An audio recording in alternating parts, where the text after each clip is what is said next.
You want this? No, just turn it off.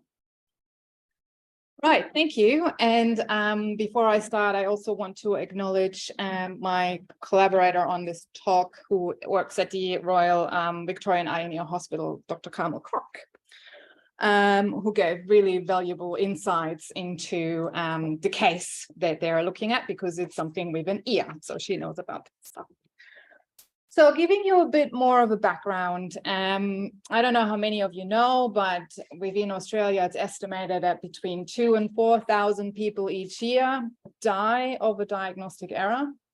If you want to put that in perspective, there's about 1,200 that died in car accidents in 2022.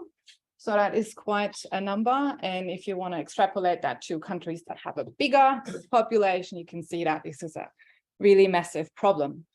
Diagnostic error scholars are really knowing about the importance of communication in that space. And looking at malpractice claims, it's just one area where you can find out how big of a problem it usually is. And within Australia, malpractice claims are about 25% of the ones that have to do with diagnosis, also have a communication component. So it's a really sort of big problem to deal with. Anyone here would have been at a doctor before where you didn't get a straight answer? Like, it's often the case. It's not something that is bad per se.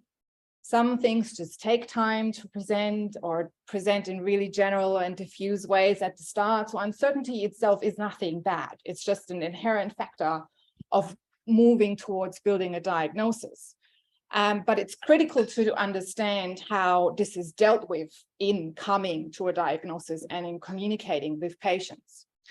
So what has happened in diagnostic error research so far, sadly, is that while they recognize that communication plays a huge role, they've looked more at the informational aspects rather than the interpersonal aspects. And when I say informational, I mean things like organizational communication, test results communication and management and follow-up. How does information go from one clinician to the other? How do you make sure that a critical test result isn't missed? But what they haven't really looked at is what actually happens in the interaction. So when clinicians interact with patients, in terms of how did they get a history and then move on from the history to giving a diagnosis, they also haven't really looked at what happens between clinicians when they are unsure and seek help from another clinician, or what are their strategies. So this is why I really wanted to have another look in that. So what you also may want to know is what a diagnostic error actually is or has been defined as. So the National Academies, what used to be IOM, someone talked about them before today, they published a really large report in 2015 on improving diagnosis in medicine. And their definition is as follows: the failure to establish accurately and timely explanation of the patient's health problems. And the second part is the one that is quite controversial even for them, to communicate that explanation to the patient. So if you don't actually look at what happens in your interaction, how do you know that that communication has taken place, or that what you wanted to send has been received? So, and then especially if you think about how big of a component of diagnosis in the diagnostic process uncertainty is, how does that play into that? So moving on from that definition to give you another definition, and that's the definition of uncertainty. And there's multiple definitions that you can find. One is more doctor-centered. That's the first one on this on the slide.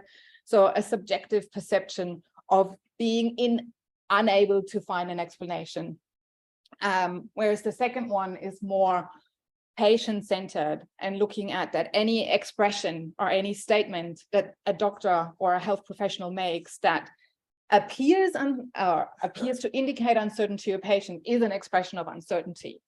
And that is really hard to sort of pinpoint, because what sounds uncertain to one person might be different to another person, where you actually get back to that problem of sender and receiver. So I said that the diagnostic error people haven't really looked at interpersonal communication, but the linguists have. And they looked at diagnosis and described what happens in diagnosis. So they came up with functions for what I call the diagnostic statements. And what a diagnostic statement can do is name, describe, or provide an explanation for the patient's problem, just what we saw in the definition before.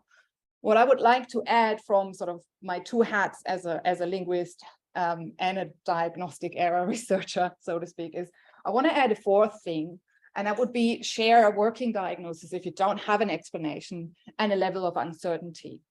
So this is sort of the state of play where we're at. Then if you think about what happens in that fourth dimension, and this is what we've talked about earlier today as well, giving that information to people can have different impact on people and different effects. Some might question the competence of their doctors, some might have more trust in them, some might have less trust in them. What we do know is that if you combine communication of uncertainty with patient-centered communication, so you're empathetic, you listen, you attend to their emotions, it leads to better patient satisfaction and better patient outcomes. But what we all know as well is that uncertainty can be expressed in a lot of different ways. So you can say it explicitly using words and phrases. It can be nonverbal. It can be silences and hesitations. And no one has actually really sort of looked at that yet. So I want to know, and I want to find out, is the non-disclosure or disclosure of uncertainty, is that related in any aspect to diagnostic error or misdiagnosis? So what I did, and I did it that way because it's really hard to do prospectively, because if you go and record an interaction, you don't know what interaction is going to have an error at the end. So you would end up recording hundreds of interactions and only get a number if you even find out they had an error in it. So I used role plays of international medical trained doctors. And I know this is a caveat, they're not non-native speakers, but this is just a pilot leading into larger work that I'm doing. So what we did is, like I said, we have international medical graduates, and I think it's sort of in a way also a reflective population, because there are really high numbers of them in Australia, especially in rural areas practicing. So we had, these are OSCEs, so objective structured clinical examinations, also known as OSCEs. And they were completed by international medical graduates as a practice exam for the AMC clinical examination. So if an international medical graduate wants to practice in Australia, they have to do an MCQ clinical test about their medical knowledge, and they have to do the AMC clinical exam, which is a role-based assessment, where they have 12 stations, each 8 minutes long.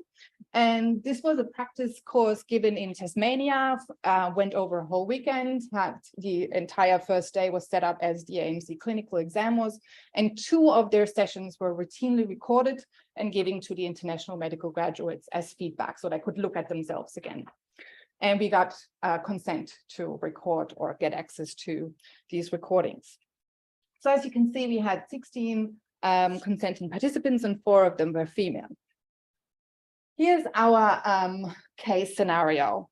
So in this role play, you had an actor who played a mother of a 3-year-old. The 3-year-old wasn't there, so you only had the actor mother in the patient role.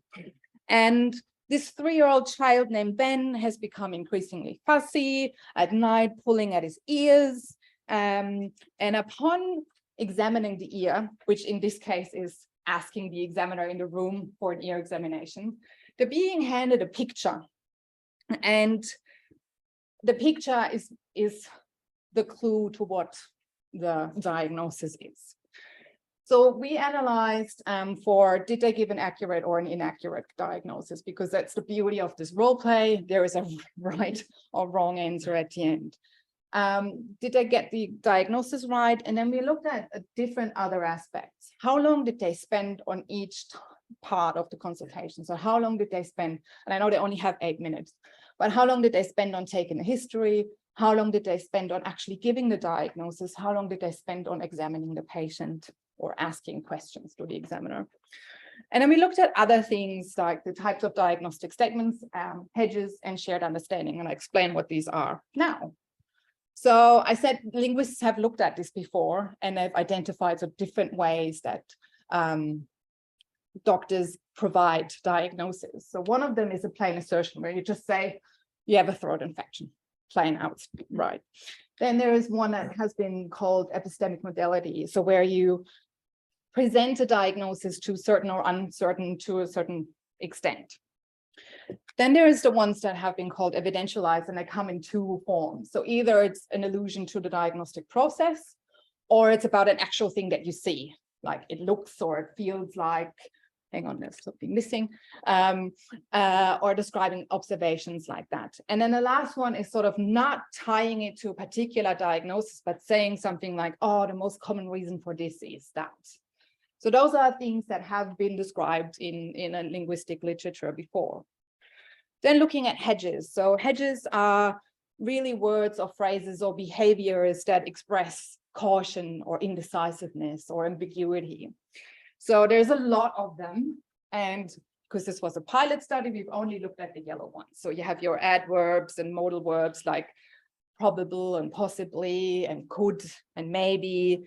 But we also looked at what Fraser called introductory phrases. So those are things like, I believe, I think, I guess, according to the report. So those are introductory phrases. And in addition, we also looked at nonverbal behaviors. So we looked at silences and we looked at hesitations. And then shared understanding. And I've cut this down because there was a lot more that we actually looked at, but I don't have the time. So we looked at how well did they explain jargon? And because, you know, the better it's explained, the more shared understanding you develop, because you're not just throwing terms at them that they can't understand. And we also looked at self-repairs. So those are speakers' spontaneous corrections of mistakes that not necessarily were mistakes, but they might think there were mistakes that they made. And particularly, there's three types that we looked at. So there's repeating self-repair, where you start repeating things, obviously. Then there's reformulating, where you start saying something in a certain way, stop yourself and rephrase it. And then there's adding something, where you start and you feel like, oh, maybe they don't really understand what it is, and you add another bit of explanation. So those are our methodological and analytical parameters that we looked at. If you're a bit squeamish, I don't know if you maybe not want to look at this picture. It's not as bad as I make it sound, sorry. So when I said before that upon ear examination, they got handed a picture, this is the picture they got. And for the non-clinicians in the room, like I was, this thing is a bead, is a foreign object. And one of the ways that one of the clinicians that got it correct described it is, there's nothing that blue in nature. So what did they make of it? So you got 8 of them, that's conveniently half of the sample, who got it right, and the other ones got it wrong. So 6 said otitis media, so that's a middle ear infection. 1 said an outer ear canal infection, and 1 did not examine the ear and said it was behavioral causes. So time, as you can see, the ones that got it correct spent about 30 seconds more taking the history than the ones that got it wrong. And then inversely, spent less time on providing the history than the ones that got it wrong. So the ones that got it wrong spent a lot more time on explaining themselves while giving the diagnosis and actually listening to the patient and getting the information out of them. Types of diagnostic statements. So we have evidence, observation, that's the top one. So you had 49 overall, but for the incorrect one, the really highest one was the things where they said, I see, it looks like, I can see there's inflammation, that sort of stuff. Hedges. For most of the hedges here, so your basic ones, like maybe you put something inside his ear, that could be a foreign body, the one that you can't read said, bit like kind of Mary, you know, sometimes babies. Actually, you should be able to read that, because it's that was the one that diagnosed behavioral causes. So a lot of sort of mitigation in that one. But overall, you consider fairly even between correct and incorrect. Well, not so much if you look at the introductory phrases and the hesitations. So introductory phrases as an example here. So an otoscopic examination I can find would be one that they used, or all the relevant findings. So all the ums here are what the hesitations are. And you can see that the ones that were reaching a diagnosis of otitis media or something else often use these hesitations or introductory phrases to sort of make themselves understood. And what it also might mean, because hesitations and introduction phrases take up time, that might be an explanation for why they took longer in giving the diagnosis than the ones that got it correct. So where do the hedges come in? Sorry, this is a in vivo table, but I'm just drawing attention to these two things. So showing observations is in introductory phrases and in hesitations. So this is the type of statement that you have where the statement used evidence, but also had these features, especially in the ones for the incorrect diagnosis. So what does that mean? And what did that make me ask is, well, what's the evidence worth if they're using all this evidence, but are using it and their diagnosis is wrong? And a good example was this person here, who's, as you can see, and I'm sorry, the picture is a bit blurry, but as you can see, he's pointing out the blue thing. And he's saying, that's his tympanic membrane. When you remember, one of them said there's nothing that blue in nature. So what do we make out of this? What is the evidence worth, especially if the diagnosis is incorrect? So really what that made me think is that potentially what they're doing is they're using them as shields. So the evidence is sort of a shield that they use. A shield is a pragmatic term, really, that refers to phrases like those that signal a lack of trust that the speaker, or a lack of commitment that the speaker has to what they're saying. So in this case here, your introductory hedges, they might signal that they're not really that confident, but there might also be a way that they shield themselves from it. So they're not saying it could be, but I guess, or looking at this. So they're putting all these buffers in between themselves and what they're saying. The problem with that is, if you think back at the definition of diagnostic error, is communicating that explanation to the patient. How transparent might that be to a patient? So does the patient understand that this might be a shield? Does the patient realize that this is an expression of uncertainty? If they do or do not, how much does that affect their shared understanding in this space? So that's one of the places where I think introductory phrases and hedges come in and working differently than someone might expect them to do. So then we had a look at self-repairs. So you had the repeating ones, so right, so the ear membrane, so you have two in there, and then can't really read that on there. That says, so that's, and then he changes to, so that's what would mean that, oh, sorry, this is really, because they're changing so much. So what they say is, so that's, what that would mean is there is some inflammation process in the ear. So you can see how they keep flip-flopping. Adding something, not so much of a difference between correct and incorrect. But what it really sort of states, the more people work on self-repair, what is said is that they do it more because they want to get a shared understanding. So the more self-repair you do is because you're working hard to make the person that you're talking to understand and come to the same sort of conclusion or understand what you're saying. So again, if we look at the ones that have the incorrect diagnosis, they're doing a lot more of repair work than the ones that had the correct diagnosis. So, and reformulating, especially if you attempt to paraphrase something that you've said before because you feel like it hasn't landed correctly, again, is trying to get this shared understanding happening. But it's questionable of whether this really happens in this place. And this is why I keep saying this is only pilot work, sort of trying out different ways of analyzing it, because I don't have a way of asking the patient how they received what was said. Only way I have is looking at what was associated with being correct and incorrect diagnoses. So what do we know overall? So in cases that had incorrect diagnosis, there were shorter history taking, they had longer diagnostic statements, they made more specific observations overall, they had more hedges, more introductory phrases, and more repeating and reformulating self-repairs. But like I said before, is the supporting evidence that they use and the self-repair that they do, is that something that they use to convince the patient, to convince themselves, with the caveat of that being role plays, to convince the examiner in the room? I don't know. This is only the first sort of work that has looked at that. So we're still sort of trying to find out what is actually happening there.